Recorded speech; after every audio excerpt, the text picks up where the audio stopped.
Oh, wow. Okay. Hi, everybody. I'm Dr. Stephen Phillips. I'm here with Dana Parrish. And we are celebrating our book release party with you. And we're so excited. We woke up to one of the best gifts we can have this morning when the New York Times wrote a very nice article, very generous. Esteemed columnist Ross Douthat wrote a beautiful piece about long COVID and chronic Lyme, and we are so grateful. We've gotten so much wonderful feedback on it, and we couldn't be more thrilled. And tomorrow, Dana has something interesting to announce as well. Well, I'm not going to announce it yet. I'm going to wait till a little later, just till I get my confirmation. Okay, which should happen during the podcast. Okay. Yeah. Oh, great. Okay. But it's just like okay. So we've been working on this book for a couple of years, and like 2.5, closer to 3. Yeah. 2.5, 3 years. Labor of love and hate. Labor of love and hate. Well, not really a labor of hate. I mean, it's hard. Been a labor. Hi, Hope. How are you? It's been an absolute labor of love, but it's so difficult to write a book. So hard, much harder than I would have thought. You know. Yes, I mean, especially. Hi, Allison and Andrea. I can't see. Hey, Fifi. You don't see those? No. Oh, I'm sorry. Here, let me put up. I can't see. I can see you. Oh. Congratulations, you two. Thanks for shining a light on such an important topic. This book is a game changer. Thank you so much for being interviewed in the book, Nicole. Nicole is a fighter. Is a former fighter pilot. She has the most remarkable story. If you have time to Google her, you should, but you'll be able to read about her in our book. Dana, I want to surprise you with this one. One of your very good friends will pop up on the screen. Ivan! Hi, Ivan. Ivan and Hi, Ivan. How you doing? Friends, and Ivan and his beautiful wife Lisa are old and dear friends and huge supporters, and love you guys. Hi. And here's another one of your favorites. Oh my God! Okay. The Dana Parrish Friend Parade. Will you let me just tell my quick Katie story? Of course. Katie McBride, I love you more than life. I would not be here without you. When I got Lyme, you were the person who called, total stranger, a very close friend of my close family friend, Deborah Armentor. What do we call Debs? We call Debs MC Grammar. So Katie called me, a total stranger, and she goes, I heard you're sick, you've got Lyme, 3 weeks of doxycycline is not enough. You need to take more antibiotics. And I, was like, We're getting lots of comments here. So just okay. I want to say hello to everybody that's signing on. Thank you, Ivan. Hi, Sue. How are you? And Danielle. And it's so nice to see such great. Hey, Allison. Familiar faces. And, okay. You know, we're going to have a Q&A in the second. Yeah, we're going to have a Q&A. So feel free. We are so appreciative of all the nice thoughts and the congratulations. We also want to make this educational for you guys, too, so we can have a mix of a party and some answering of questions also. Yes. And we can work it that way. So this person's writing a book as well. Oh, I missed that one. Linda, hey. I didn't see Bay Area. She's the executive director of Bay Area Lyme. We are on the board of Bay Area Lyme. We are so proud to be just in the company of these wonderful group of people and this incredible organization who is, I hope, Linda, you're not going to kill me for just telling everybody how much we love you, and you guys are supporting Neil Spector's research and the Duke Lab, and you just... And the Emerging Leader Award, it doesn't end. They've been phenomenal. They're just a driving force in this Lyme community, and they are beyond. And she decided what I was going to wear tonight as well, so we'll talk about that. And here is my cousin Oren signing on. Hello, my favorite male cousin over 6 I've heard so much about cousin Oren. All right, let's talk about the book. Let's talk about the book a little bit. Yep. Let's talk about the book a little bit. Well, here's my nurse practitioner extraordinaire. Here's Pam. Wait, here's Pam Weintraub. Hi, Pamela, our idol, basically. And also she was featured in the New York Times with us today, which is an incredible honor because her book was the first book that I read when I got really sick. Her brilliant book, Cure Unknown, which is a big favorite of many, many people. So there are so many people on here. It's impossible to put them all up. There's Tom Wayne, Jill Ross. This is so fun. It really is. Oh my God. I'm so touched that, hi, you guys. Hello to the Morellis, both signing on. It's a nonstop. Oh, okay. Wait, I see more here. I see more. Hi, Heidi. It's nice to see you. Thanks for signing on. Love to the family. And it's just a lot of, and here's Jeff Frenzel, Dana. Hi, Jeff. Jeff is one of my oldest friends and mentors in the music world and songwriting partner. And he's a brother to me. I love you guys, Jeff. Hi. I am so sorry not to be able to. It's literally the whole screen is completely full. Oh my God, the founder of Lyme Disease Challenge.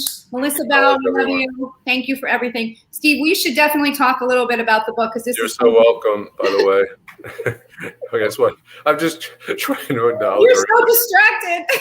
So I'm gonna, in terms of, so I don't know if everybody knows because, we didn't actually talk about it, but our very good friend, dearly and departed Dr. Neil Spector wrote the foreword for the book, which now takes on so much more significance in light of his passing, and it's incredibly emotional to read it.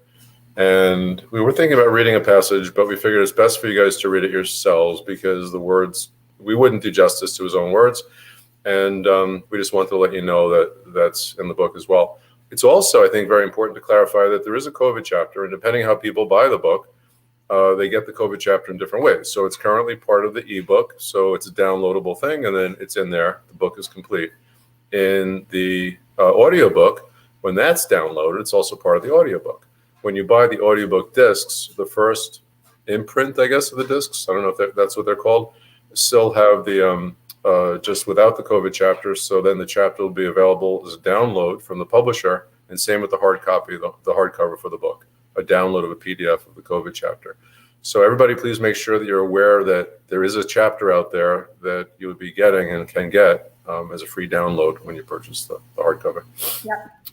And then going forward, further printings will have the COVID chapter as part of it. Yeah, it was crazy. So we wrote the book, and then we wrote a book about the pandemic of infection-induced, infection-caused autoimmunity, psychiatric disease, and chronic illness. And then it was supposed to come out, and then we got hit with a second pandemic. And now a third pandemic, if you consider all the long haulers that COVID has brought to the world. So it was an extremely concerning situation, and we knew we had to, we couldn't put this book out without a chapter on COVID and tying all the chronic illness communities together because we're all in this together. Oh, wow. It's so great to see you, Gail and Barney and Emma and Macy. Hi, Philippe. Thank you. Oh my God. So many special people in our lives have I almost just want to flash them quickly across the screen just in case I'm so paranoid that I'm going to miss people. Wow. But it's just too many. But we appreciate so much. Oh my God. It's fantastic. It feels kind of like a party. It actually does. Like, I know. I couldn't find my party hat. I was so disappointed. I looked over. are you going to wear a party hat for real? Anything that covers up my receding hairline, I'm in. Oh, man. Party hat or anything. Wow. So can we talk a little bit about the process of writing this book? We should also I have to acknowledge Tina. Tina, one of our favorite people in the universe. One of our biggest champions. Yes, she's amazing. We have some big surprises in store with Tina that we'll announce soon. We're not ready yet, but we can't do that one yet. Yeah, we can't do it yet, but we will. And Andre, thank you so much. Yeah. So yes, about the book. Let's talk about the book. I'm going to turn away from the nice comments and stuff for a second. We'll come back to it because we want to answer questions. We want to answer questions for sure. Yeah. So, okay. One question that is a question: will you be in Audible? Yes, we are in Audible, and the Audible downloads have the COVID chapter in them now. Yeah. And let me see if there are any other questions in here. So this was weird. I don't know if you did this. We haven't. Wait a second. Yeah. Look who it is. This is our amazing agent. Okay, can I just say, let me tell the story of how I met Bonnie because it's really amazing. Okay, sure. She's an amazing person and she deserves an amazing story. We love you, Bonnie Solo. So this is crazy. So one of my dear friends, Christina Grish, who is also an author, and she's one of the funniest, smartest people that I know. And I know you adore Christina as well. I do. She woke up one morning at 3:00 in the morning, and she goes, and she called me the next morning really early, and she goes, listen, you and Steve are going to write a book. I go, we're not going to. Sandy, sorry to interrupt you. It's our amazing publicist, Sandy Mendelson. Everybody's here. Okay. Okay. So the way we wrote this book is because our friend had a middle of the night intuition we were going to write a book, and she was so clear and she was demanding of it. I'm like, we're not going to write a book. We don't know how do we know how to write a book? She goes, listen, I don't need you to do anything. Just send me some press links. I'm going to get you an agent and you're going to get a book deal and you're going to have a big book. I was like, that's the funniest. I called Steve. That's the funniest thing we ever heard. We send the thing. She sends it to a couple of agents and she goes, and I'm going to do one that's totally like the Beyonce of agents. You'll never get them, but you always have to try. Who did that end up being? Our agent, Bonnie Solo. Thank you for taking a chance on us, Bonnie. So we feel so lucky. And then that's how we wrote a book. And then we are lucky to work with Sandy Mendelson and our publisher, Houghton Mifflin Harcourt. Look who's on. Oh my God, founder of Survivor Corps, Diana. Yeah. I mean, I'm just going to say it. We are partnering with Survivor Corps. Sometime in the next couple of days, it's going to all be coming together. And they have decided to launch a book club, and we are the first book that is going to be featured in their book club. Yeah, and the book club is such a great idea. And we could have that here too. We could have a book club. We could have everybody come back in about a month and answer the in-depth questions in the book. It's a wonderful concept. I mean, it's been around for a long time. And guess who else is here? Who? Kristen Loberg. Oh my God. We're going to send you like 1,000 bottles of Xanax and wine for having to write this book with us for the last 3 years. We love to worship you. I just hung up with Bonnie and said, make sure you let Kristen know we worship her. It's just, let's cut to the chase. Kristen, so let me just show you. There's more. And our amazing publisher, Deb Brody. Thank you. From Houghton Mifflin Harcourt. She signed us. She took a chance on this book. And so when you see the book, sorry, I don't understand how I'm positioned. So you'll see our names, and then you'll see with Kristen Loberg. That's because she helped write this book with us. And she wrote Grain Brain. I think she has the #1 book right now with Sanjay. Got a ton of #1s. She's the top writer in the field. And Kristen, have one more, please, in the next couple of weeks. Chronic. So Andrea Kent is asking, what is Survivor Corps? Survivor Corps is the nation's largest and premier group of long-term COVID patients. And they have something like over 150,000 members. They've really brought awareness to this cause more than any other group, and they're phenomenal to work with. They're amazing people. It's like Diana Barrett comes and she's like, hi, I've decided to sprinkle some fairy dust on you, and all of a sudden magic happens. She just touches something and a flower grows. It's kind of crazy, actually. Deb Brody, thank you for everything. You don't understand how much this means to us. Steve and I are elated, and we absolutely love you. Absolutely. HMH. We're so proud of this book. And thank you for letting us take this subject that is so controversial and so misunderstood and just do our thing. You're an incredible editor, so thank you. Thank you, Tracy. That is so sweet to say. I'm glad you're doing well. This is an amazing, amazing time to see people from the past, people from the present. It's just really. You've saved a lot of lives, Steve. And I mean, I always joke that you should wear a cape, but I'm really regretting right now that I didn't send you one like last week. I seriously, not a Superman cape. I want like a Count of Monte Cristo. I don't know, some exotic cape. I'd wear that around. I'll remember that. Okay. Drama. Yeah. Do they have those on Amazon? Okay. We can't talk about the book because we're so busy thanking everybody, which feels like the right thing to do. We never get to have. Well, let's talk about the book. I mean, people a lot of times are asking, what's in the book? What's the nature of the book? So, the book is the underlying premise of the book is looking at the chronic infections, the underlying cause, a range of chronic autoimmune and psychiatric and neurologic conditions. And of course, we start with Lyme because it's the one that everyone's heard about. It's the one that's gotten the spotlight for years and years and years. And then we branch out and tell the other ones that people haven't heard about. We go into Bartonella in depth because that's the one that got me really bad. And we go down the rabbit hole on many, many other infections, not just bacteria, but also parasitic and viral and a bit of fungus. And we talk about how they all work together because these things that they do, when they do these research studies of mice and they just give them Lyme, that doesn't represent what people are. doesn't represent what the mouse is. When the mouse is running through the field, they're getting lots of infections, not just Lyme.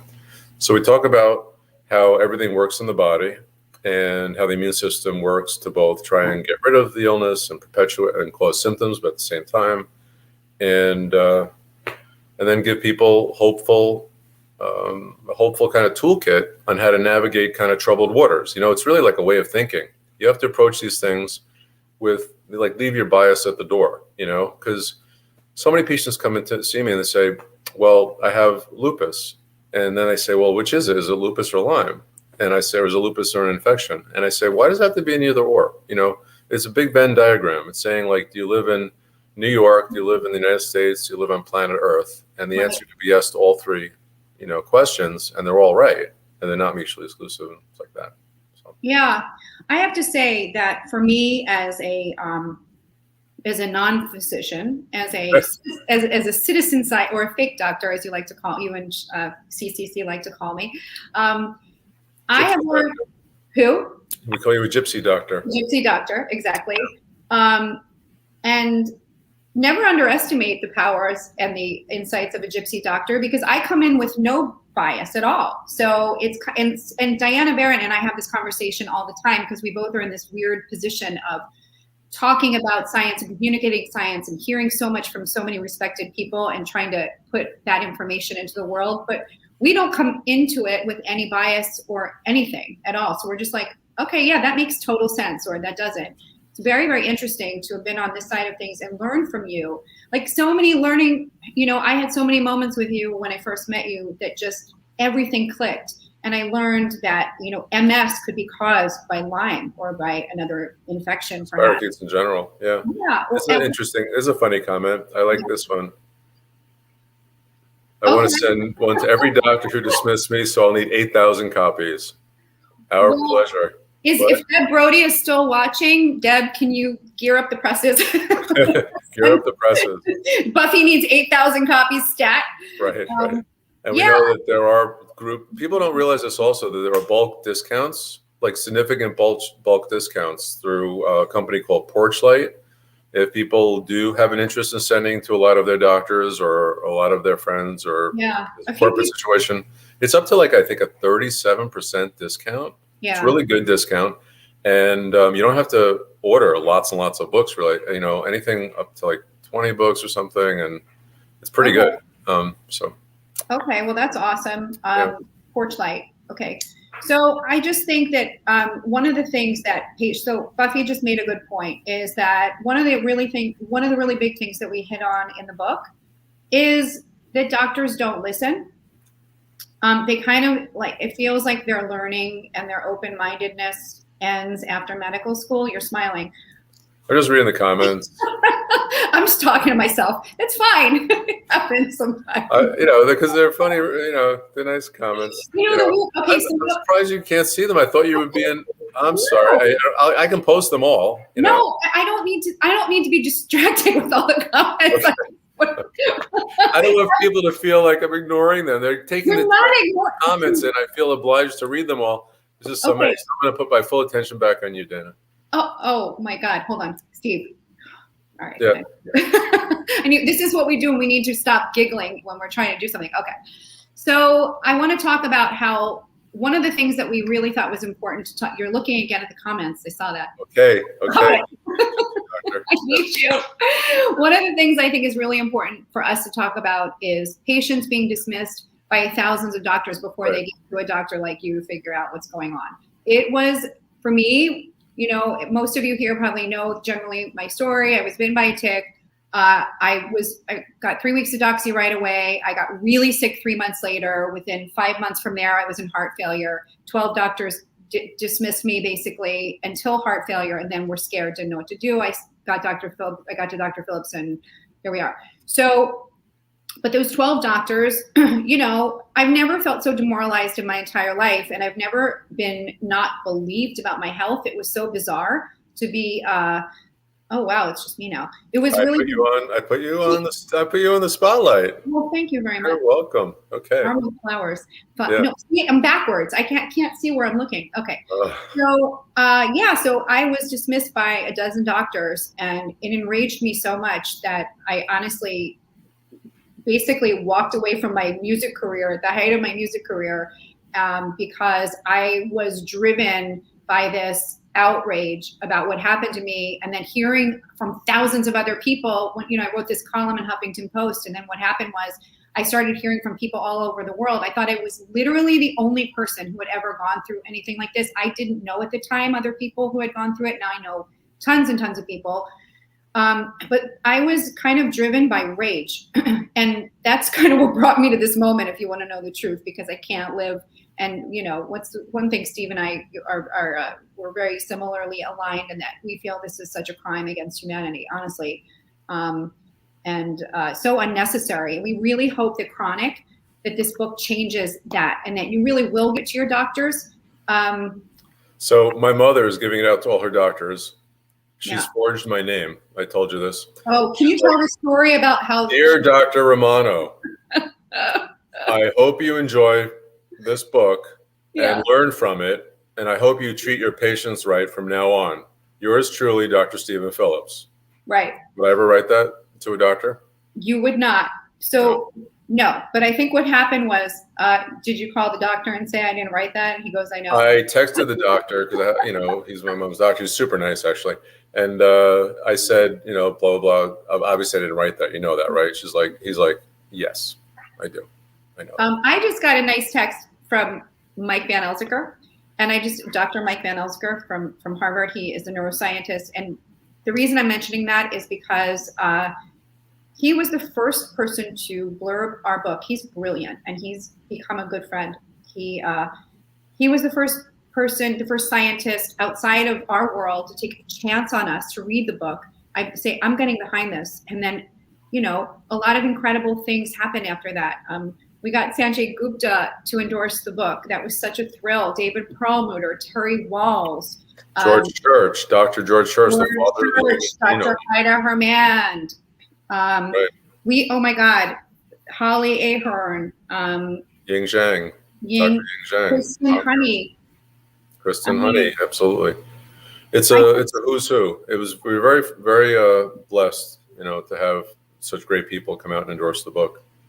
I mean, what was the best thing, I think, for Steve? What was the most, wasn't it exciting when you found out that Sanjay Gupta read our book and was like, oh yeah, I'll sign on to that. I mean, we felt like nobody would ever take this on in the kind of more mainstream world. Right.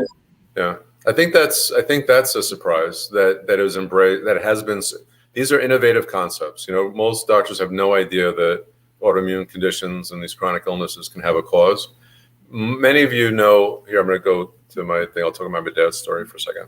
So many of you know about my dad's story. He had heart problems for about 20 years. He went to the best doctors in all the New York City hospitals, all the best medicines, and nothing that they gave him worked. And they wanted to give him a heart transplant in the mid-90s. And I was just graduating from residency, and I learned a bit about Lyme, and I asked the doctor, could it be Lyme?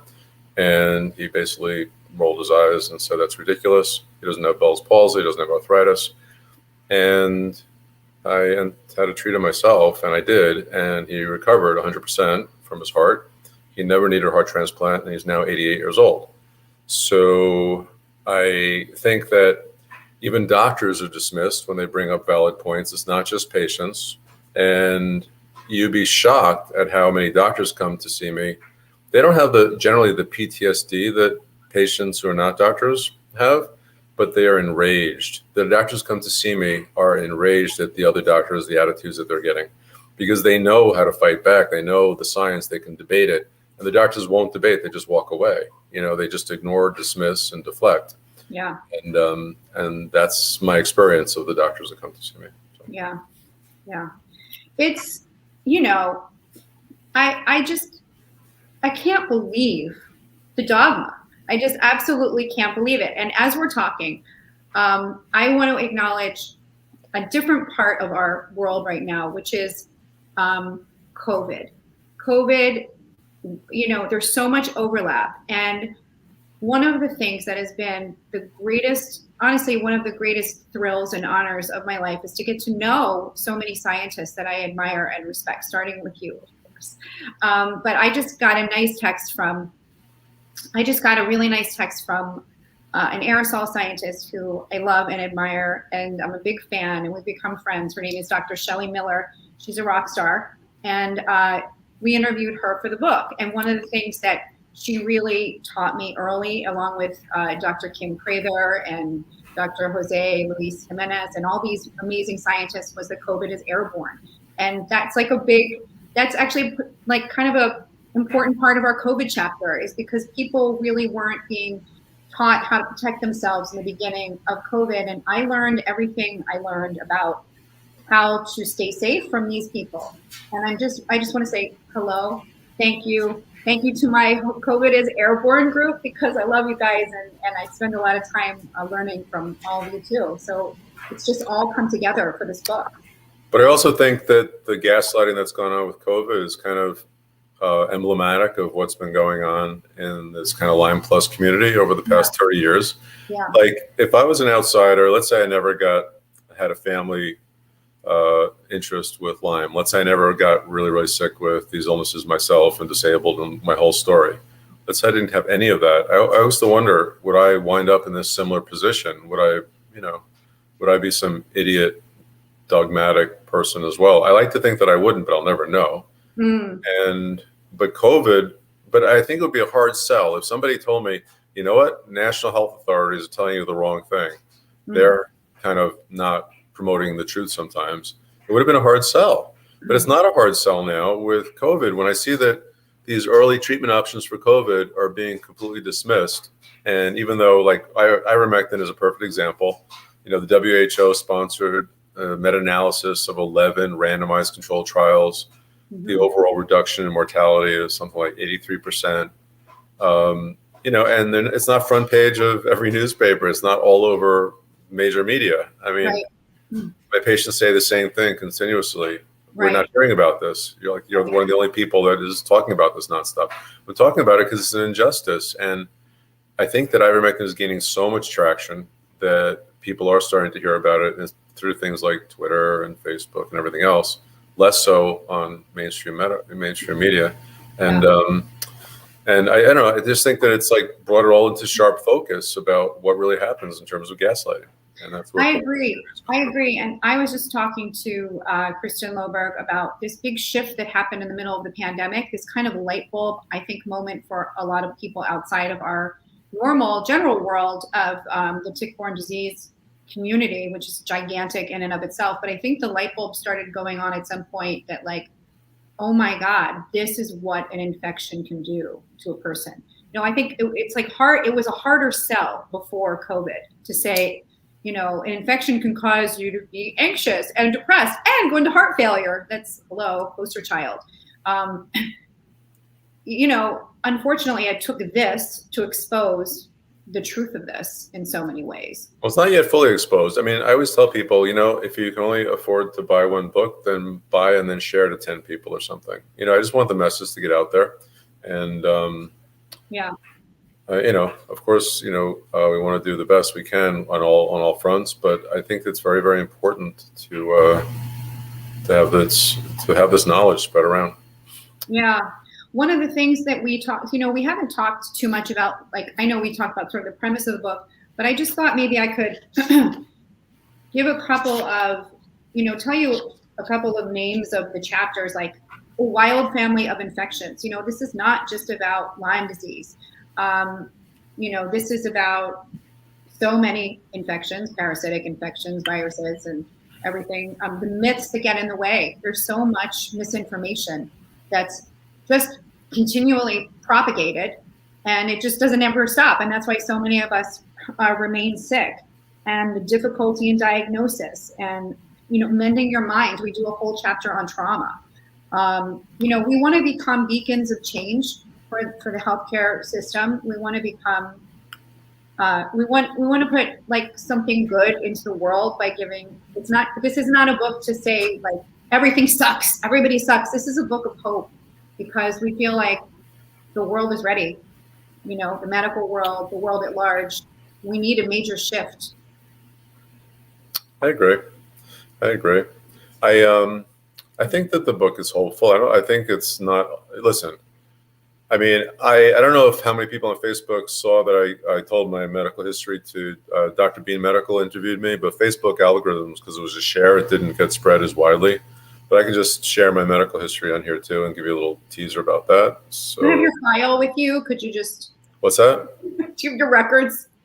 My file? Yeah. Your medical records? Let me just say just what happened. I was sleeping, right? People sleep. In 2010, and I got spider bites, and I thought nothing of them. And within 2 months of the spider bites, I had a rapidly progressive arthritis down my spine, and then it spread all throughout my body. And I ended up going to 25 doctors in the next 6 months because I became rapidly very, very sick. I started developing fevers, 102 every night.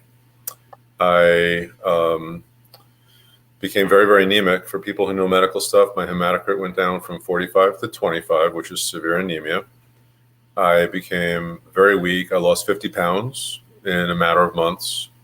And within a few months, I had to file for disability. I couldn't walk after 6 months, couldn't take a single step on my own. And right after disability, I ended up requiring 24-hour home care, and nobody could help me. My diagnoses were spondylitis, which is arthritis of the spine, and rheumatoid arthritis. Those are my two diagnoses. And doctors wanted to give me Enbrel. This is my only hope, they said. And I refused to accept that because the antibiotics were flaring me up. I went to 4 of the big Lyme doctors too. And the antibiotics caused Herxheimer's that didn't seem to get to the other side. It was a very, very hard case to treat. I just got worse and worse and worse, despite over a year and a half of antibiotics, very aggressive treatment.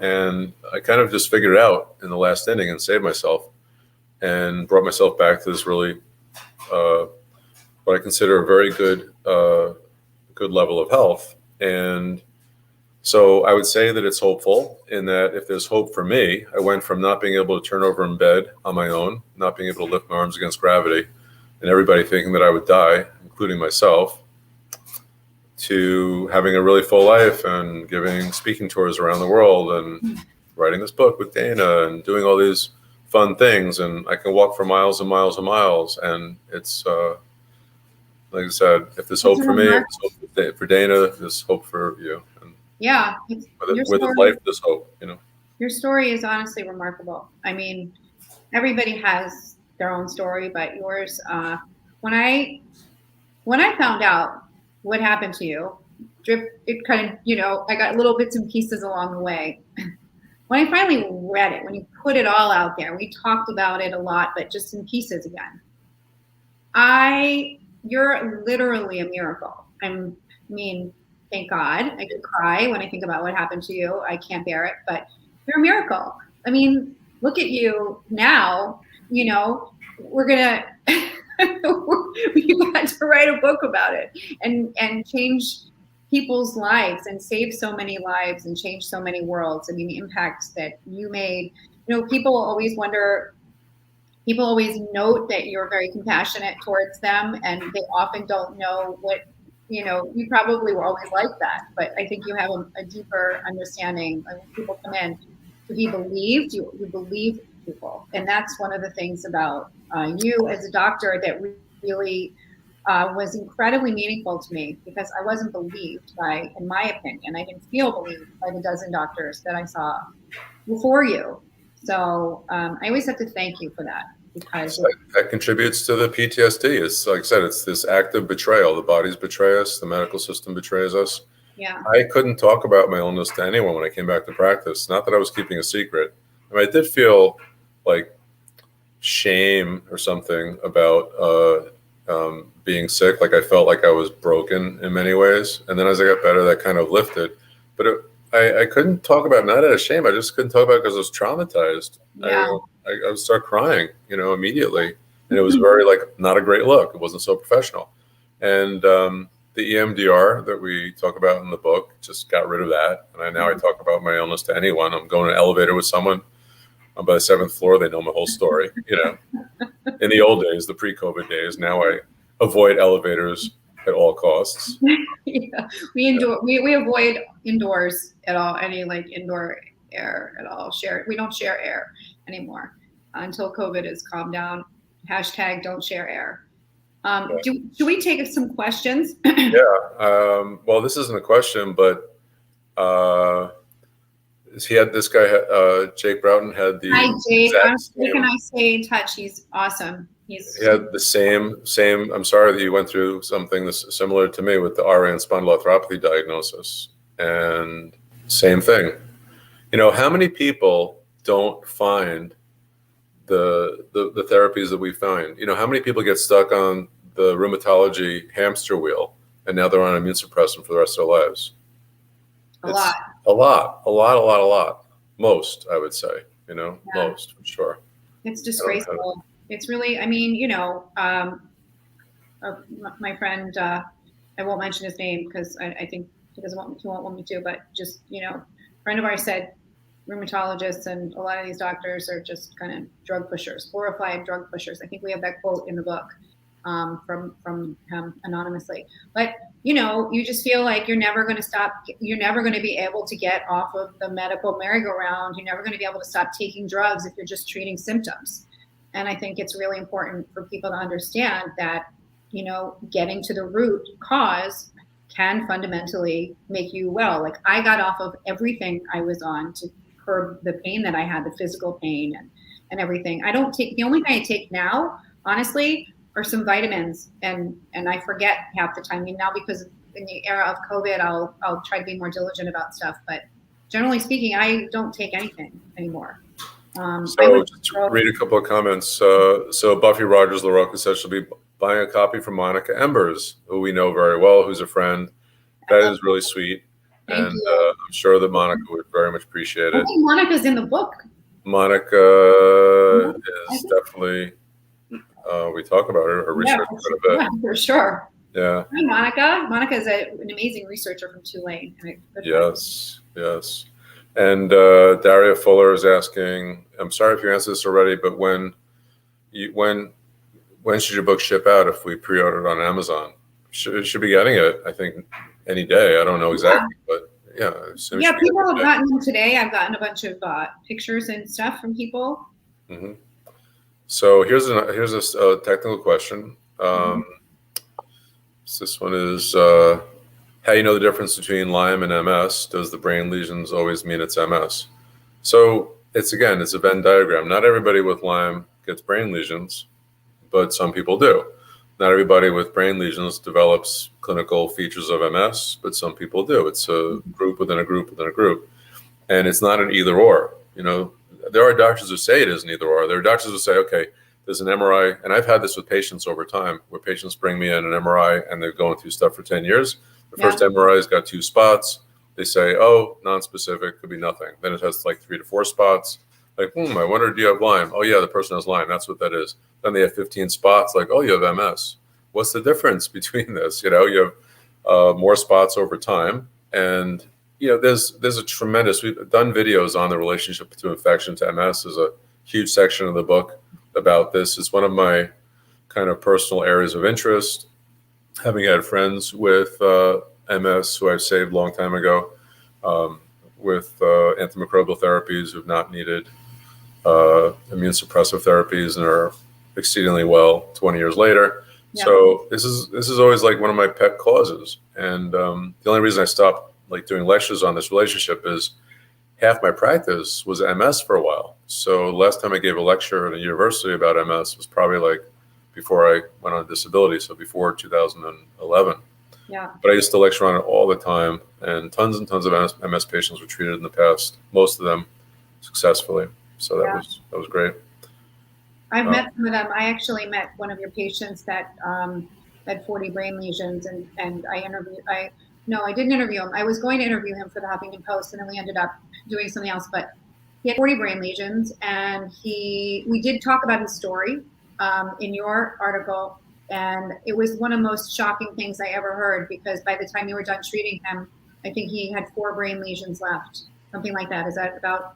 No, he went back to work. and he was on disability. We got him back to full life, and so I'd say a good outcome. And I'd say good. He's so humble. It's like, yeah, I just got him walking again. I reduced his brain lesions by 36. No, but I'm saying that a lot of MS patients, when they're very, very bad off, don't get cured easily. Right. Like, I don't want to sugarcoat things. I'm not cured. I've taken more antimicrobial therapies than almost anybody. That's just, the hard slog for like 10 years since I was sick. And Dana, you know this, because when Dana and I were in this various research projects. One of them was with Duke and Johns Hopkins in Tulane. We had to go down to Duke and Tulane and walk all over. It'd be, us and a couple of other doctors who were inevitably, Dana is younger than me, but I was like the youngest of the doctors, and I'd always have to stop every half a block because my legs hurt so bad. And even now, I'm better than I was, 4 years ago. So I keep getting better. It's just this like slow grind toward better. You're talking about North Carolina? Yeah, I'm talking about North Carolina. That was when it was, it was obvious to you, and you were like, "Holy crap!" And I was, I try to hide it when I was. We were with Neil. We were with Neil, and we were with Neil. Yeah, we were walking all over, and we took those pictures. Yeah. And, but by selfies. I was walking pretty well. Yeah. No, I know. I that was a really hard time, actually. And now I go on my walks every day for 2 miles. I'm walking like a little sandpiper on the beach because I have short legs, and just zip, zip, zip, zip, zip really fast. And it's nothing. It's really nothing at all. You're funny. Do we have more questions? I can't see anything. So let's see. I was just let me go through these. I'll back up. So there's a million. Not so much questions. So here's a question. It says, what's the connection between tick-borne, disease and endometriosis? That's a really good question. There seems to be a relationship that is, there was always a relationship that was 1 degree of separation away. Like endometriosis was always associated to things like fibromyalgia and chronic fatigue type stuff and migraine, and these things were associated with Lyme. But there was actually an association that was more, I forget when it was put out there, but I did see a paper that was like strongly correlating endometriosis with Lyme. I have a couple of interesting anecdotes. I have 2 patients who had very, very, very, very severe endometriosis. One was considered infertile and got pregnant while I was treating her after about a year of treatment. And they went in and did a laparoscopy sometime after baby was, I don't know, before or after, whatever. She got pregnant. I think afterwards they found out she didn't have any endometriosis after that. It was just gone. And another patient did not get pregnant, but she was planning on having a follow-up laparoscopy because she had such severe endometriosis and they couldn't basically find any. So I have seen at least 2 cases where it mysteriously evaporated with treatment. Wow. You say, does that mean it's related to Lyme? I don't think that's necessarily the case. I think that it could be related to another one of these myriad infections. I use this example a lot, and people, it's in the book, but I don't know how much I've said it on these interviews. But they did a study in like 2015, 2016, and it was in a big medical journal, and they figured out that we have only discovered 0.001% of the microbes that are out there. Wow. So if there's 99.999% left to be discovered, what does that say in terms of medical certainty? Like very, very little. The thing with, back pain, they did a study that something like 2/3 of back operations can be avoided with antibiotics. Really? And they didn't even, it wasn't related to Lyme and Company. It was related to a different common bacteria that just gets in between the disc spaces and can cause inflammation and back pain. I did not know that, actually. I know we wrote a little bit about it, but I never really asked you like deeply about that. That's fascinating, actually, because I actually had spine surgery in 2011. I had. Well, I mean, yours was really ruptured, though. Yeah. But I took great interest. I read all these books because I was trying to avoid surgery. So I read a whole bunch of books about like how to heal your back. I never once read like could be an infection. Just I know mine was not necessarily due to an infection, but it's interesting to learn that now. You know what you just made me think of? Just, totally. I'm thinking about the book, and I was just thinking about Sue Faber.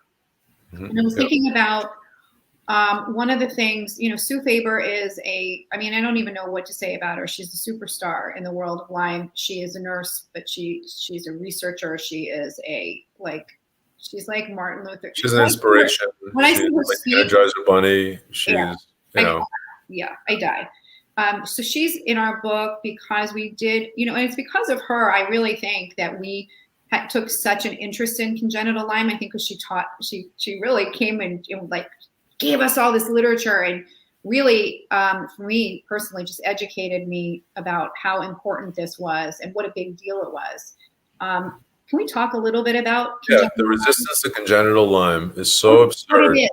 What's congenital, transplacental? Yeah. Transplacental, congenital, these are synonyms. The resistance to it is so absurd because many of the infections in what we call the Lyme Plus group. So in the book we call it Lyme Plus, and it's a easy kind of catchy terminology, we think, because it's hard to say this group of infections and then name 15 infections. It's a little bit of a mouthful. So, and everybody's heard of Lyme, so we call it Lyme Plus. But when we're referring to Lyme Plus, we're not just referring to Bieber-Darferi. And among Lyme Plus are other spirochetes and everything else. So long story short is that so many of the infections in the Lyme Plus category are well accepted to be transplacentally transmitted.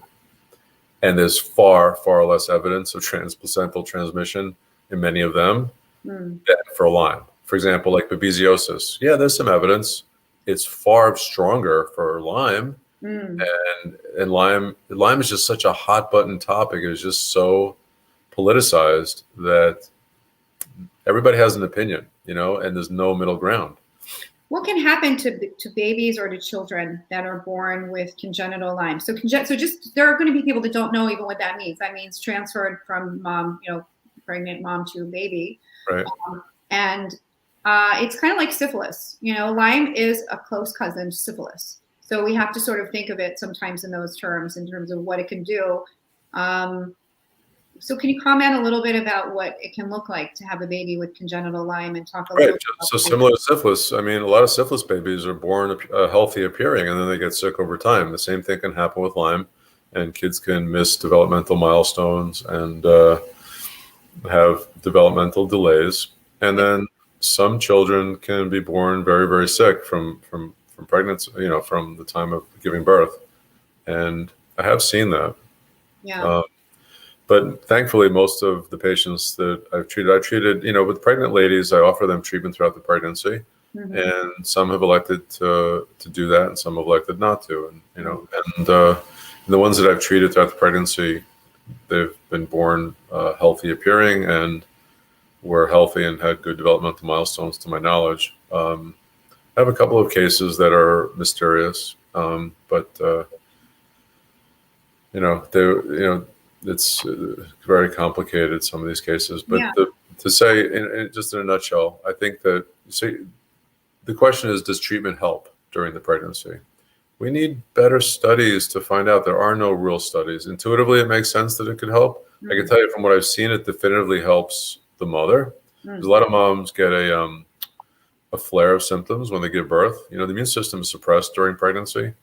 And then after birth, the immune system kind of spools up and gets really, really activated again. This is important to talk about. Yeah, so a lot of patients, postpartum who don't treat during pregnancy get a major flare and recurrence of Lyme. A lot of times there's postpartum depression associated with that. And then it makes me wonder how many of the patients that have postpartum maybe had clinically asymptomatic Lyme infection, and that's part of the reason they get postpartum. I always also wonder about things like these problems with like low platelets and high blood pressure and elevated liver functions. There are different syndromes associated with pregnancy. Yeah. That can also potentially be associated with, and again, just a suspicion. There's very little evidence thus far because no one's really looking into it. But you have to wonder why some women are getting these things around the peripartum area. I also hear from a lot of women who gave birth and suddenly they have an autoimmune disorder. That's on the same lens. Exactly. Yep. That's what I'm getting at. I mean, I know somebody who gave birth and then they had MS suddenly, or they had RA, or they had psoriatic arthritis. So I think you have to wonder when your immune system is suppressed for 9 or 10 months, and then it's not anymore. I mean, what's happening to these infections when you're pregnant, when they're quiet, you don't feel them proliferating, but are they? Right. Is it similar to taking, like, if so just to back 2 steps, people don't realize that there are so many infections that we walk around with that don't make us sick. During pregnancy, it's an immunosuppressed situation. Can pregnancy trigger these infections to become symptomatic? And that's what you're saying, I guess, Dana. Yeah, exactly. And so along the lines, I mentioned before, I didn't want to use a technical term that people may not have heard of, like preeclampsia. But the thing with high blood pressure, low platelets, and liver function problems and seizures is when it's eclampsia. But yeah, that's not common, but it happens, and these cases are not being evaluated for vector-borne illness. Yeah. So, do we have some other questions? Sure. We're going to be on Fox 5 tomorrow morning. We're going to be on Good Day New York. I don't want to forget to say that. I have to get up at like 5 o'clock in the morning. I heard that we're getting a lot of people asking about COVID. I'm getting texts, a lot of questions coming in about COVID and Lyme and the COVID vaccines and I get this question all day. What does a COVID vaccine do to people who are managing Lyme? Yeah. I don't know how to answer that. I can just tell you the experience that I've had so far. I haven't had many patients get the vaccine yet, but in the patients that have gotten the vaccine, at least the ones that have told me they've gotten the vaccine is less than 10. Yeah. And we had a couple of patients say they had significant reactions with severe flu-like things after especially the second vaccine. And one patient after the first vaccine felt like his Bartonella symptoms were 10 times higher, out of control, and it was very, very bad for him. It's been pretty rough. So I don't think he's going to be getting the second vaccine. Okay. Having said that, my mom got the first vaccine. My father got 2 shots of the vaccine. People always ask, "Have you gotten the vaccine?" I have not yet gotten the vaccine. I'm not seeing patients in person. I'm telemedicine, so I elected to hold off for a while until I know more. This is a brand new vaccine. This is a brand new technology, and there are many unanswered questions. But I think that COVID is really bad, and we want to make sure that people are protected. So, absolutely, my official advice to patients are to follow up with their primary care doctor, and we don't have a strong opinion about the vaccine. Right, exactly. Can you talk more about COVID and Lyme? A lot of people are asking about the overlap. Like if they already have Lyme, are they getting sicker if they get COVID? Or are there other strategies that you could that might apply to long COVID patients to help? Yes. My patients with COVID that I've treated have done well. I've treated about 60 COVID patients, and none of them have developed long COVID except for one patient. I don't know if she's watching, I didn't see her name, but one patient had some prickly itching sensations all over, but she had something similar before. She had like insects crawling before this as part of her Bartonella a long time ago. So, and that was mostly better since treatment. So could COVID have reactivated? So we have a few theories about the COVID chapter, like what causes long COVID. And the first and most obvious possibility is that there's significant damage done to the vessels, and it takes a long time to grow back, and that's why patients are taking so long to slowly improve. But so many long-term COVID patients don't have a bad case of COVID at the beginning, and that really can't rationally explain it. Or they get better from their COVID, and then 4 months later start to get sick. And in those patients, it looks like there's an infectious process, but which infection is it? Is it the virus is still present, which very well could be, and or did they reactivate other infections? So in my patient now, who we're treating her again with a more aggressive Lyme and Bartonella treatment, and we're going to be using ivermectin, which is Buffy's question here. Do you use ivermectin in my COVID patients? I absolutely do. I have a great deal of experience with ivermectin before COVID came around, because ivermectin is a treatment for several types of parasitic infections, and it's also a immune modulator. It has good effects on the immune system. It can get rid of abnormal inflammation, and it could get rid of abnormal immune suppression. So, hi, Darlene. And Linda is saying, we'll ship books, Linda Jampa. Let me just put it on the screen. To the ship books to the first 10 people who write to info@BayAreaLyme and request a book. Let everyone know. Okay, that's so nice. Generous. Okay, everybody. get your keypad out. Hurry. info@bayarealyme.org, and Linda will ship out a book to you. That's awesome. Another example of her endless well of generosity. Thank you. That's awesome. So, Steve, I think one of the things that we haven't said is that early treatment generally confers better outcomes. And that's pretty much a standard thing in medicine in terms of infections, broken limbs. It's common sense. Gypsy doctor here. You treat early, you have a better outcome. And I don't understand, there's so much dogma about treating COVID early in this country. It's the most insane thing I've ever seen. It's crazy. The survival rates in India are much better than the survival rates here, like 10 times better. And they give people out a COVID pack.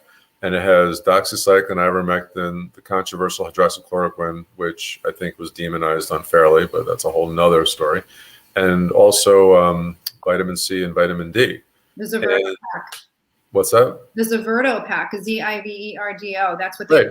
Yeah. I just call it the COVID pack, whatever. Yeah. But it's Yeah. They give it out to people at the first sign of illness, and they're surviving much better. And they don't have as good of a healthcare system as we do. It's a very crowded country, and they have a lot of other chronic infections running around. There's more tuberculosis there. There's tons of brucellosis there also.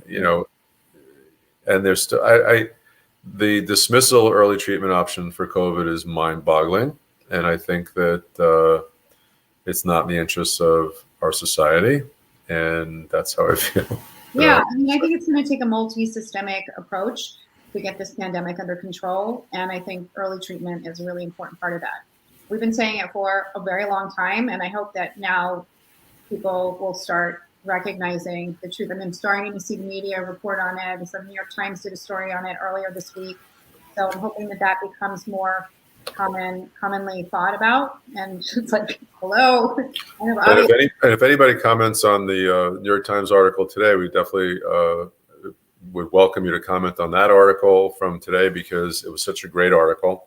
I had read a few comments briefly because I was rushing between patients. I saw one of the comments was saying like, oh, typical right wing, whatever. Like this person tried to politicize, treatment and chronic Lyme and early treatments of COVID and long COVID. This is not a right wing, left wing, upside down, right side up. This is nothing to do with politics. This is all science stuff. None of my tweets are political. I'm like the least political guy. I'm completely mellow, and everybody thrusts the politics stuff on us. And anyway, so are there more questions about Lyme and COVID? Yeah. So it said, are there COVID treatments for women who are pregnant that are safe? That's a very good question. Great question. I would think that the outpatient therapies would be safe. This has to go with caveats. Check with your obstetrician gynecologist, because, I can't give medical advice on here, but things like vitamin D, obviously vitamin C, zinc. I don't know how much zinc will be safe or not safe for pregnancy, but I would have an intuition. Doxycycline is not safe for pregnancy. I don't know if ivermectin is or is not. What about quercetin? I was just going to say, I don't know. They'd have to check for the individual supplements, but there's so many supplements that have activity against quercetin. I don't know if everybody's aware of a study of quercetin, bromelain, which is from pineapples, an enzyme, and vitamin C. That was given to healthcare workers and had something like an 88% prevention of requiring COVID. 80, maybe 82. It was in the 80s. And these are very, very simple tips, and no one's talking about that. So, yeah, Zithromax is safe for pregnant women, and that seems to have some activity against COVID. So that could be an option for pregnant women. That's interesting. That's a great question, though. And hydroxychloroquine is safe for pregnancies, so they say. So it depends on the doctors prescribing it, their view of hydroxychloroquine. So this question is, it was a good one. Something about, is ivermectin cause Herxheimer's? I can't find the question now. Are LMDs having a hard time? Oh, no, just prescribing ivermectin. No, I don't think so. People are asking if ivermectin is getting a hard time prescribing it, if it's being, rationed or anything like this. This is a drug that's been around for a long, long time. It's pennies, and it's widely available. This question is about Why do Lyme patients?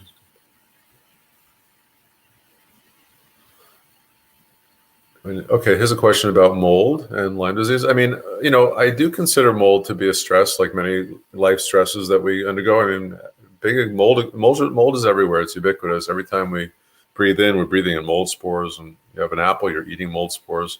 So that's why we have some colonization of our GI tracts to some small degree with fungus. A little bit's in there, and but everything when it's out of balance is not so great. So obviously, if you're living in a moldy environment, there's a lot of mycotoxins that could be dangerous for folks. And if it's heavily infested, it could be really dangerous. But it's very common to live with some degree of it. And it's, the traditional thing is that people develop allergic type symptoms like allergic asthma type things and other breathing problems. However, Lyme patients sometimes get worse with an exposure to mold. And why does that happen? It could be a lot of reasons. I mean, the mycotoxins themselves could just be damaging. But when people have allergic type symptoms, they can also have a shift toward a type 2 immune response, synonymous with mast cell activation. And that's an immunosuppressive state. So it's possible that a mold exposure could cause people to relapse. And I've certainly seen it. I've had patients who were well for a long time and then went and moved to a moldy house or got a job in a building that was moldy and had recurrence of their prior symptoms. Yeah. So I don't, then you say, can mold exposure on itself cause the same symptoms of Lyme? I don't personally believe that to be a major player. I'm not, I don't like the words like all or never, because they're such big words and who knows anything about, right. The small percentages. But I think that it's most likely to be kind of one of the many life stresses that we go through, like when there's a divorce and someone gets divorced or there's a death in the family. I mean, people come back with relapses with that. I've seen that all the time when people take steroids for poison ivy or other things. I've seen people relapse. So I kind of put mold in that category. I feel like there's, we have to just say it's like the multiple hits model. I really think that that's an important thing to tell people, because you can handle only so much, and then you get this one other stressor, and it's just the straw that breaks your back. Why you're smiling? Oh my gosh! Hi, Daddy. Hi, Mom. I'm surprised. If my mother knew how to use the computer, she'd be on there. She's probably watching with your brother. She'd be talking into it right now. My mom, I tried to teach her how to use the computer, and she was waving the mouse in midair, insisting the mouse was broken. My mom called me today, and she goes, "I'm like, Mom, I'm crazy busy right now. I can't. What are you so busy with?" I said, "Our book is coming out today." Did our mothers did they plan the exact same conversation? She yelled at me. She was totally pissed off. I said, "What? Mom, I'm trying to get ready. We have this thing, the New York Times. I have to take phone calls. I got to make shit happen." She's like, "I don't understand what you're so busy with." She was totally annoyed. Okay, so picture all that. Picture all that. Plus, I'm on a telemed with a patient. Mom. Yeah, I can imagine. I can picture it. She calls me up. She's like, "Do you know you're in the New York Times?" I was like, "Mom, yes, I do know. Thank you. I have to go. I'm on telemed." And she keeps talking. I would just want to make one point, because I don't want to forget this. I thought about it when we were talking about Lyme and COVID before. A lot of people don't take COVID seriously and they don't take Lyme seriously because they don't think that many people die from it. I think what some people don't appreciate is the long-term symptoms and how close to death you can get, and how horrible, like this happened to both of us to varying degrees. Yeah. I think it's really, really important to talk about that, because it's not all about the death rate. I think it's way too many people that are dying of COVID. So I would never minimize that. Every single life lost with COVID is a complete tragedy to me. So I don't think any of it is acceptable. But beyond that, I think the thing that really bothers me so much is that there's such a lack of understanding in the world at large about the long-term chronic incapacitating illness that both of these infections can cause. It's a huge deal. It's why we added the COVID chapter. It's why we want to work with, and why we are partnering with Survivor Corps, and why we feel so passionately about them and that community. There's so much overlap between the ME/CFS community, the chronic Lyme community, the long COVID community. We've all been so disenfranchised. We've all been disbelieved. We've all been so sick with no answers. People say it's all in our heads, and Now we're seeing that people with long COVID are getting type 1 diabetes. There was a study today, there was an article that came out that Kristen sent us that was really upsetting. Right. And there's cardiac damage, there's brain damage. I mean, these things need to be talked about. And before that, I just thought, and this is not really published to my knowledge, but I've seen type 1 diabetes develop right after getting Lyme plus, I will call it from now on. I actually have too. I mean, I've heard it several times, but it's just, I think we need to talk about how many people, what is that study that came out of China? Because they had COVID the longest. Yeah, 73% or something. Yeah. Okay. So 73% of people a year out or 6 months out or something have at least one lingering symptom. And it's not like a casual thing. They can't breathe, some of them. They're on oxygen. They're 29 years old. We don't know if their lungs are going to get better. One of the things that shocked me, Steve, and I'm sure you'll agree, is when we interviewed Dr. Will Lee for the COVID chapter. Dr. William Lee is a best-selling author. He's the president of the Angiogenesis Foundation, and he is a doctor that I admire and respect, and just really feel so much gratitude toward for teaching me. You already know so much, but he taught me so much about the vascular system and what COVID can do. And when he said that when he saw the images of people who weren't even that necessarily, they didn't feel that sick, he said it was shocking and spine chilling to see the damage that was done to every single organ of the body with COVID. I mean, this needs to be talked about more because I feel like it's not, and it's extremely common and worrisome. Yes, very worrisome. Yeah. I mean, when I interviewed him, I thought, I'm never going out again, and I don't want to tell people never to go out again. But I really feel we should be protecting ourselves. Prevention is the best medicine. What do you say? Prevention's worth a pound of cure. An ounce of prevention. Pound of cure. Yeah. And this is with Lyme. This is with COVID. This is with, Right. It's primary prevention and secondary prevention. Primary prevention prevent you from getting sick in the first place, and secondary getting you, with early treatment, preventing you from getting, a serious case of COVID when you can get by with a mild case.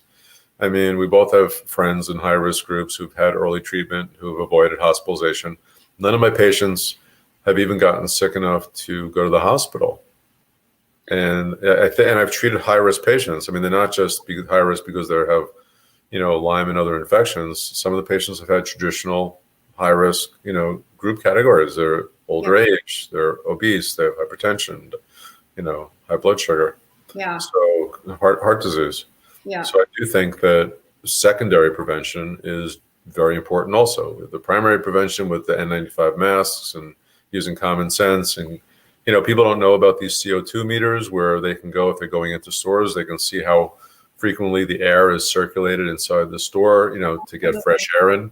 Ventilation. And, it's a little tip that the aerosol scientists have kind of told us about.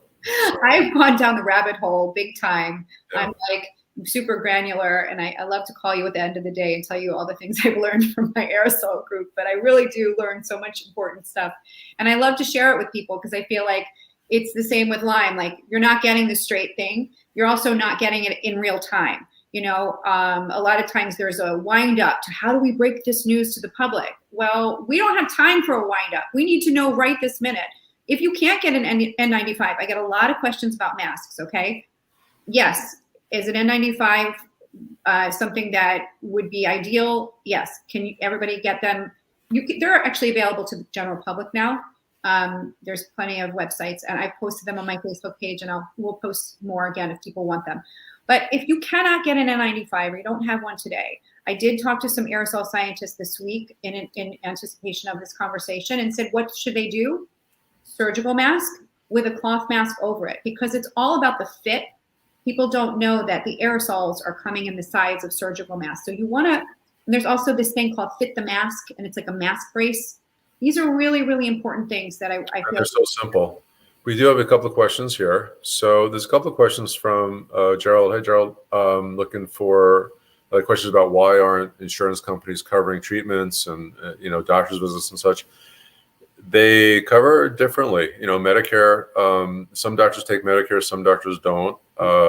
In my practice, we have patients, we give them a super bill, they submit to their insurance, and they get a percentage back, whatever that percentage is. Different doctors have different office policies. So the question is, why isn't the VA? He had a question about why isn't the VA treating properly?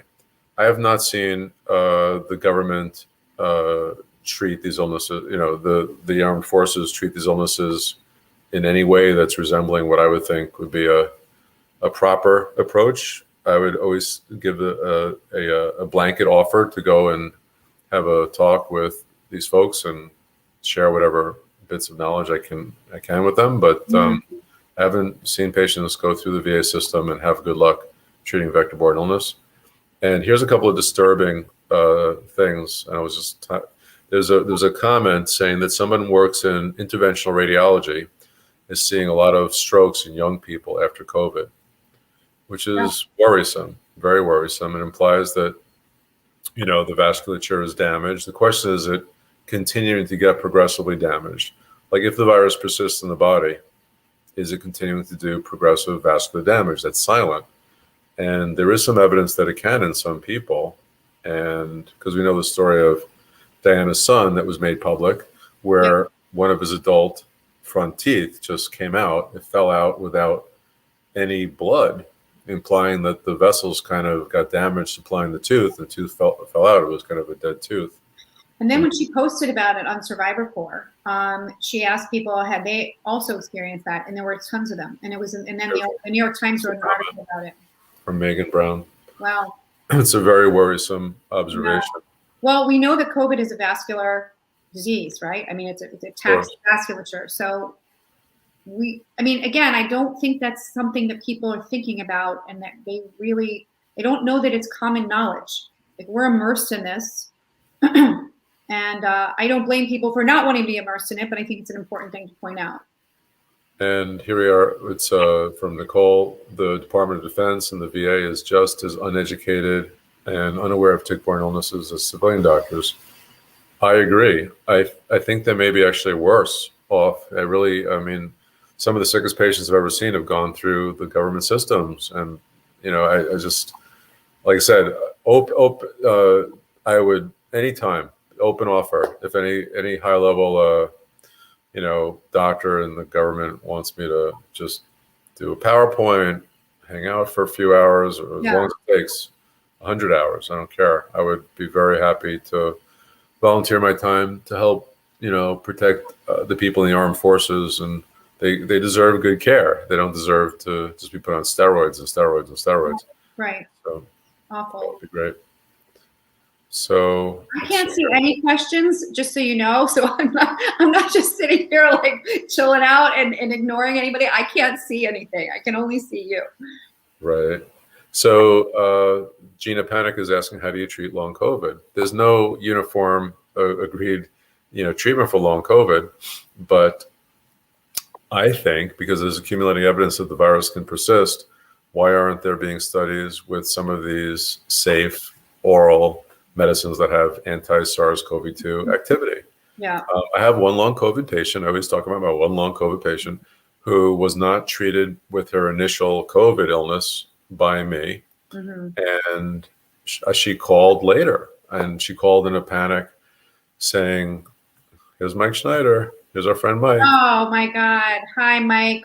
What was well, first of all, love you guys. Mike is a reporter, a journalist. He is a big deal, and his wife is a fantastic wonderful doctor.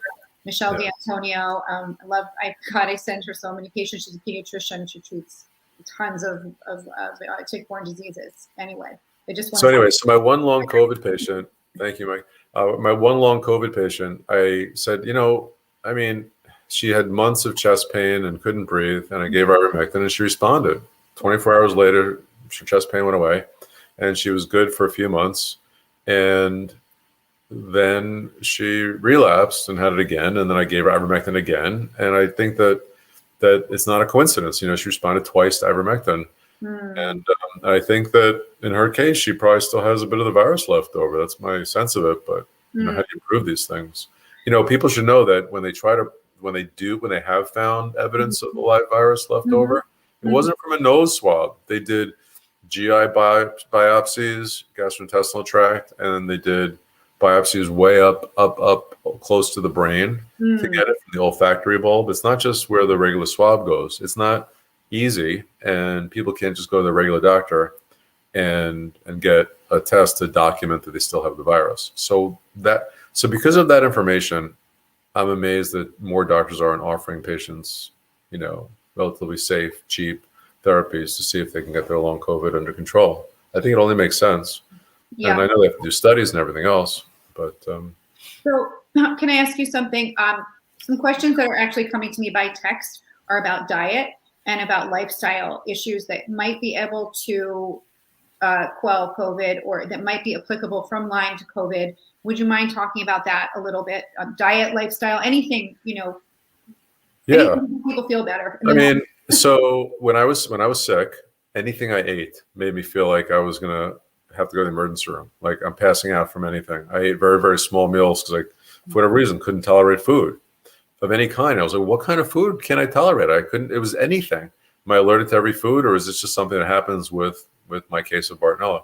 And then as I got better, it was getting better also. It was very, very linear. And then, I love Thai food. I mean, I'm always going for Thai food. And they put a significant amount of sugar in the curry, I think, to make it more palatable. Yeah. And I used to get vertigo after Thai food.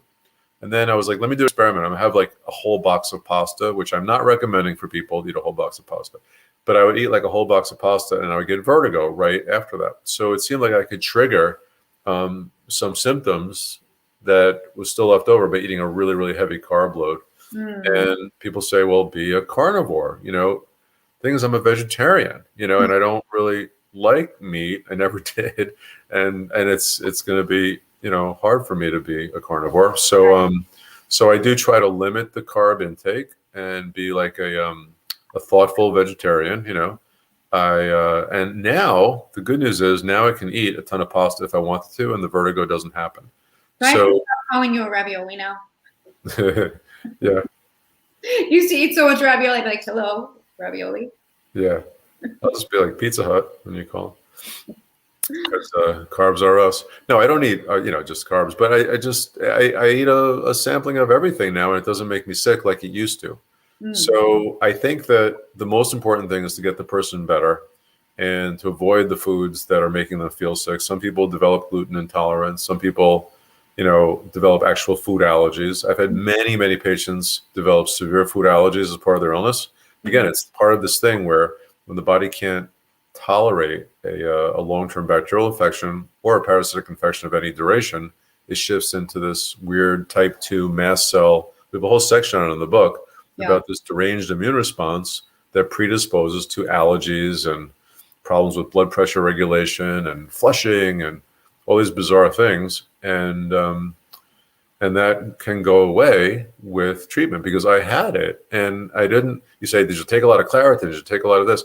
I did take a decent amount of Claritin when I had read that Claritin had activity against, things like Lyme and Brucella, which is a cousin to Bartonella. So I think that my favorite antihistamine is Claritin because it may be giving additional effects, not just the antihistamine effects. Can I just ask you something? When we talked to Dr. Lee for the COVID chapter, right, he offered some specific vasculature healing, healing the vasculature tips. And we actually, I think we should talk about those a little bit, because those are really— Well, there's such common sense things. So one is gentle exercise, and a couple of others are cacao and tea. They have, chemicals in both chocolate and tea.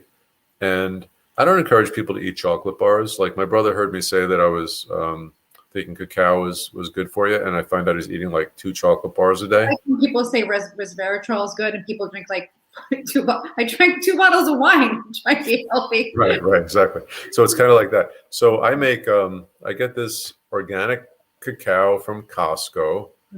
I have no financial relationship to Costco, but I love Costco. It's my favorite store. Yeah.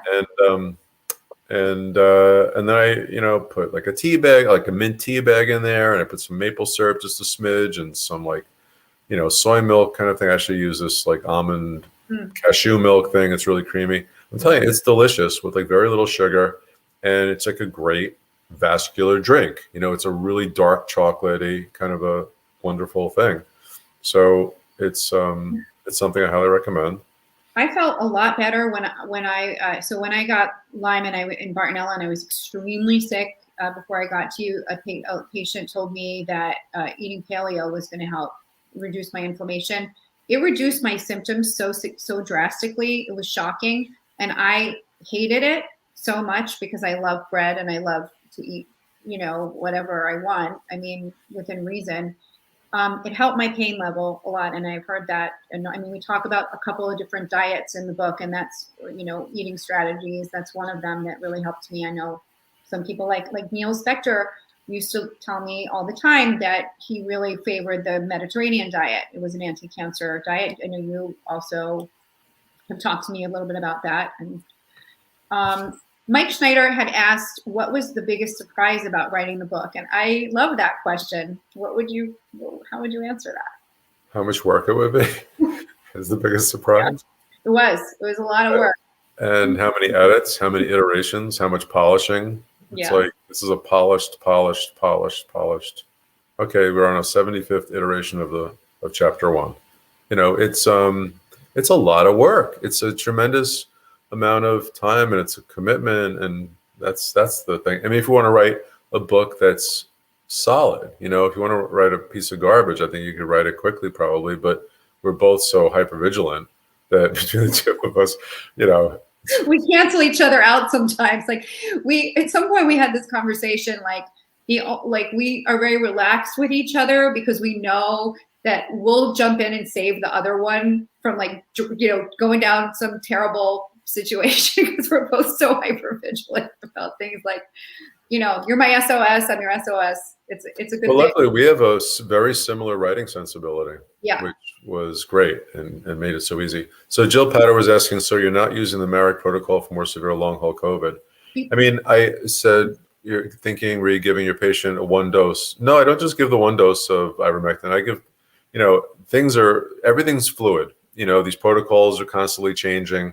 I don't subscribe to any one protocol as the best protocol. You know, it's one thing that treating complex chronic illness patients for so many years, 25 years now, has taught me is that we have to be kind of nimble in how we evaluate, you know, these patients. So before I gave the patient ivermectin, I tried her on Zithromax, I tried her on Linea, I tried a couple of things that didn't work, and then ivermectin did work. And that's why I went to go down that road. But there are studies showing that 5 doses of ivermectin can work better than 1 dose.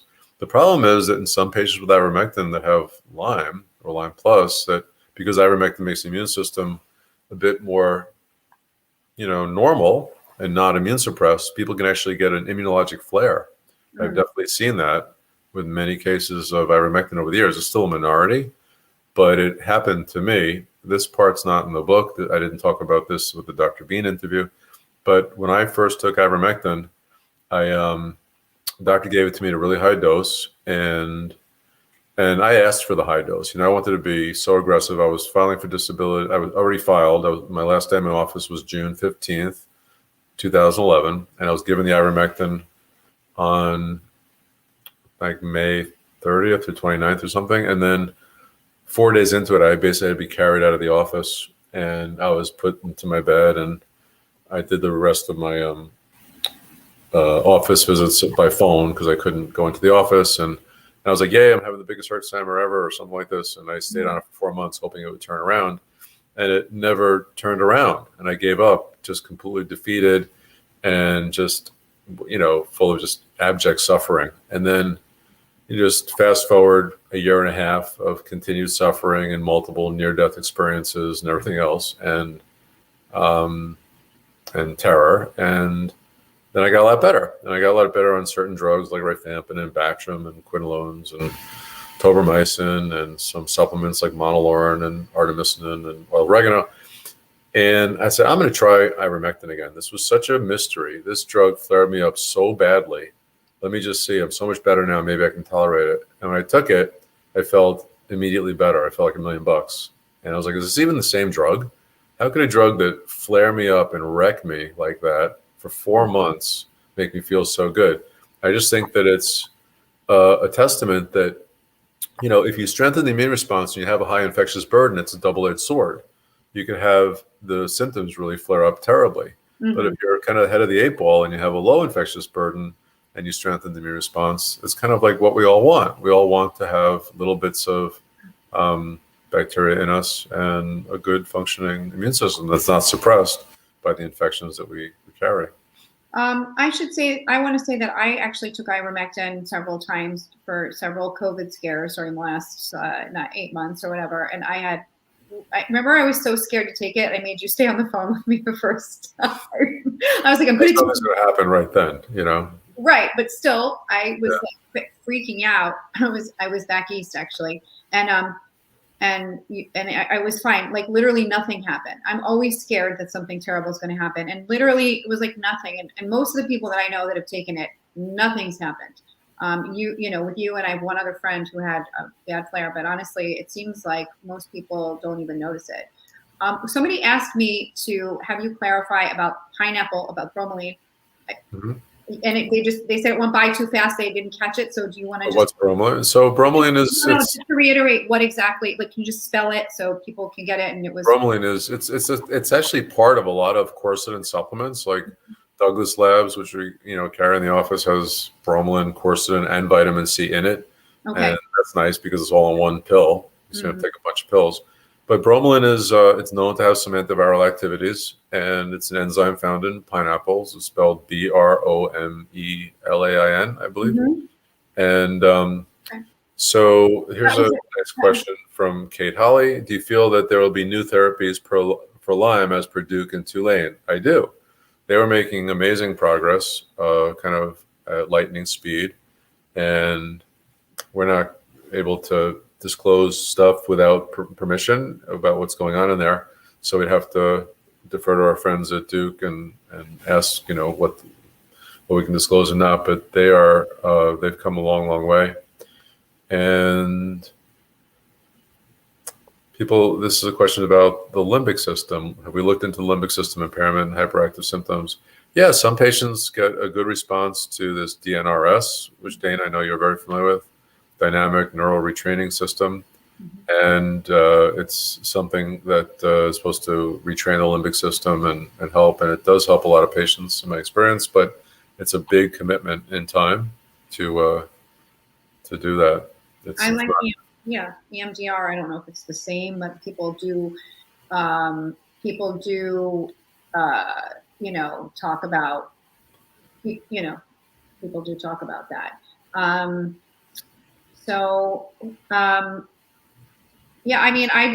love EMDR. It's kind of quick. It's sort of like so fast. EMDR is fast as anything. Yeah, if you don't know what it is, we do talk about it in the book, as we mentioned earlier, if you weren't here. And it's a trauma therapy. People can use it for 6 or 8 sessions even. I think that's what kind of the median study was done on and how incredibly effective it was.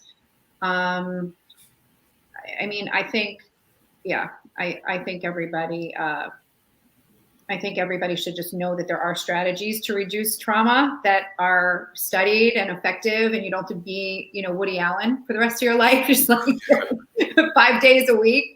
And people should know that they're drug-free. EMDR is not a drug-based regimen, and it works in, from my experience, the majority of cases of PTSD. For simple PTSD, let's say a one-time trauma, let's say someone had a bad car accident and is now traumatized and can't get in the car. So for one-time, simple traumas, it works phenomenally well. For complex trauma, let's say someone had abuse and neglect throughout childhood and it was ongoing.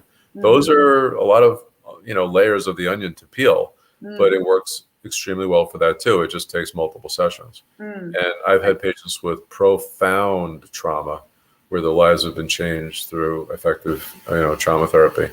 But it really takes a good therapist too to figure out the insights, to get a directed message, because you have to kind of tell yourself the right message, ask the right questions during the EMDR for it to work properly. So the basic tenets is that it integrates both sides of the brain, and you have your emotional side talk to your intellectual side, because when we are having this traumatic responses is all about emotion. It's nothing intellectual, you know? Right, exactly. So. It's totally visceral.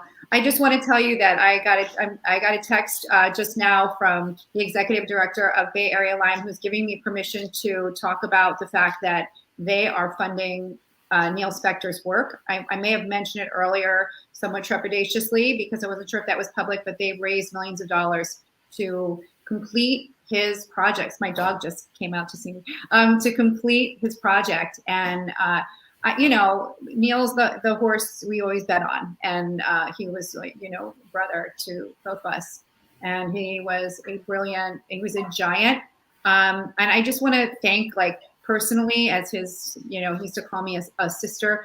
I just want to thank all the people that are watching that have supported his work. I know so many people have contributed money. I know so many people have contributed goodwill, so much love to this man and to this incredible lab at Duke. So I want to just say that. And so there will be a novel therapeutic. That's what I can say, that has not been done before, that they're working on. And I'm just very proud of his legacy going on like this. And I am beyond touched and honored that we got his beautiful foreword in our book. And it was, I remember he was the first person who read the book. The very first, we gave him an early draft. I was so scared. I'm like, oh, I hope, I pray Neil likes this book. He is really honest. I know people are always like, Neil is so nice. He is so nice, but he also was very honest and very direct, certainly with me. And he loved this book so much. And he loved you so much, Steve. He thought the world of you. And he, don't get me crying, Dana. No, I won't. But I just can't finish this conversation without thinking, just talking about how much he means to me and to you and to this community and to the world and to the cancer world. And he developed life-saving drugs for women with inflammatory breast cancer. And when my mother went through breast cancer, guess who FaceTimed her every Tuesday at 2:30 on his own volition? Neil. I would go home to see my mom every week.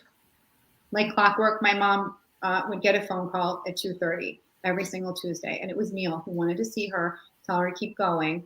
And at 5:30 on your way home from work, you would call and say, how'd she do today? So she had a lot of angels watching over her. And Neil certainly still feels ever present to me. And anyway, if you're watching, Neil, we love you so much. Miss you. Are there other, I don't want to keep people too long. There are so many, the questions keep pouring in, but like I said, we don't want to do this too. Can we just remind people, if they weren't here before, we're going to be on Fox 5 tomorrow morning, Fox 5 New York. What'd you say? 9:40, because we sent an office email out and I said 9:20. I got the time wrong. So it's okay. 9:40. 9:40. And I heard that Dr. Oz is going to be on tomorrow too. So that's pretty fun and cool. He's going to be on before us. Oh, really? Yep. Okay.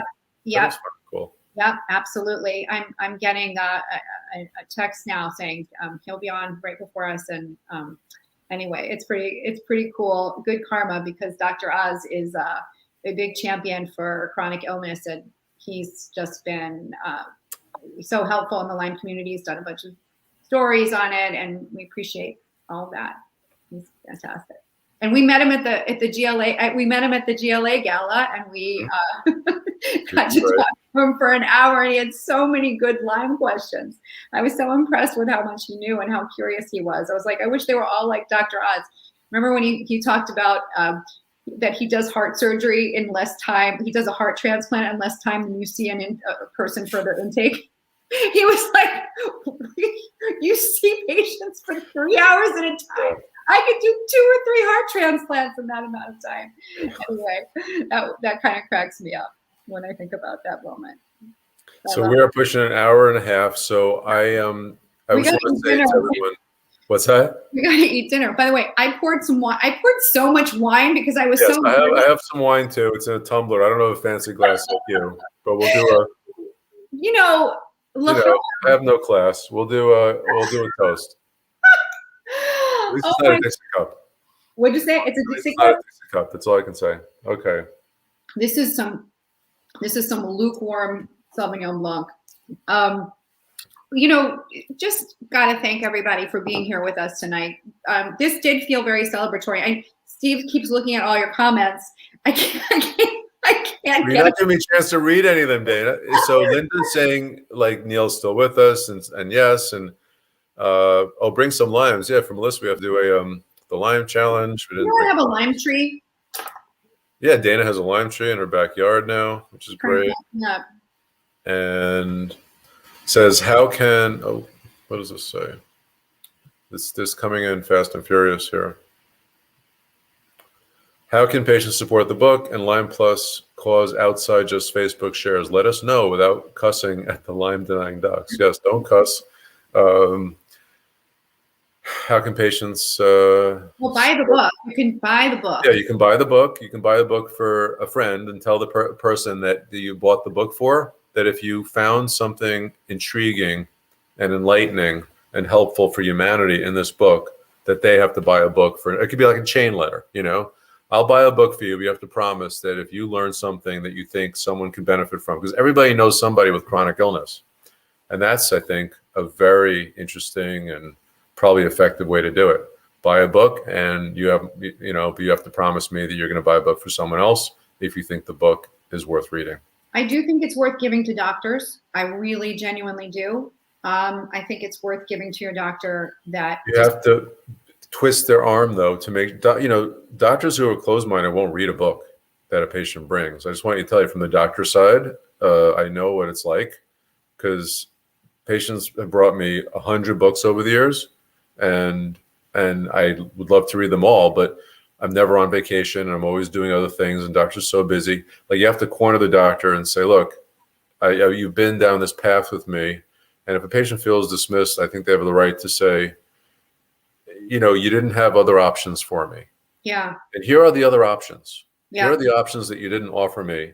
And for that reason, I want you to read the book. I don't know, just something strong. I mean, appropriately strong, not cussing like Gretchen said, not cursing or anything, but respectful, but say, this is a very, very important topic. Autoimmune and chronic illness have enveloped the globe. They were a pandemic before anybody ever heard of COVID. Now COVID is going to be another cause of increasing chronic illness with these huge numbers of long COVID that we're seeing. Yeah. And same lessons that I've kind of learned over 25 years of untangling complex chronic illness can be applied to long COVID also. Yeah. And this book is really relevant for that. So I think so too. I think we, I don't know if you've started seeing lots and lots of questions, but we've been on for an hour and 40 minutes, and right. So you guys have been so patient with us. I want to keep people all night, but I do want to just say thank you for being with us. Is there anything, Steve, that we missed that feels real important? No, it's just I'm so compulsive. I want to answer every question, but it's impossible. I'm so grateful that you guys tuned in. It was very nice spending time with you, and the support that you've given us this step of the way. Like I said, it's so hard to write a book, and we've been encouraged by you this whole time over these couple of years, and it has meant the world to us and continues to mean the world to us. So thank you for pushing us on and encouraging us, because it was a big part of, because I see patients all day, and then I'm writing a book until 2 a.m. And sometimes I'm like, what am I doing? I keep writing, but it's really thank you is all I can say, because a big part of my motivation is you guys. So. Yeah, me too. I really feel encouraged, and I also appreciate just the support, the cheerleading. I get really mad sometimes, and you get mad? Yeah. Oh, shy Dana get mad? No way. I'm a firecracker. You are a firecracker. And Dana's nickname is Athena because she's a powerful, powerful person. Well, it's the goddess of wisdom and peace, actually, or something. I don't know. But yeah, I get really upset and really angry. And I feel like we can't be too polite. If we're going to make change in the world, I think we need a revolution, not an evolution. And that's my point of view. More. We don't have time. I couldn't agree more. Yeah, no, it's too much.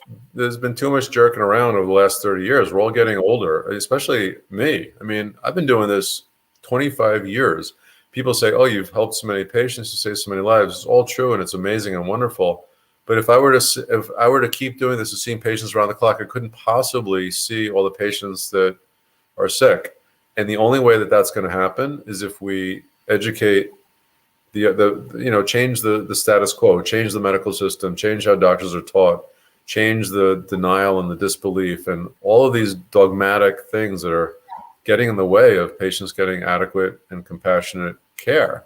Yeah. That's why we wrote the book. That's like the whole thing, to change the status quo. So Yeah.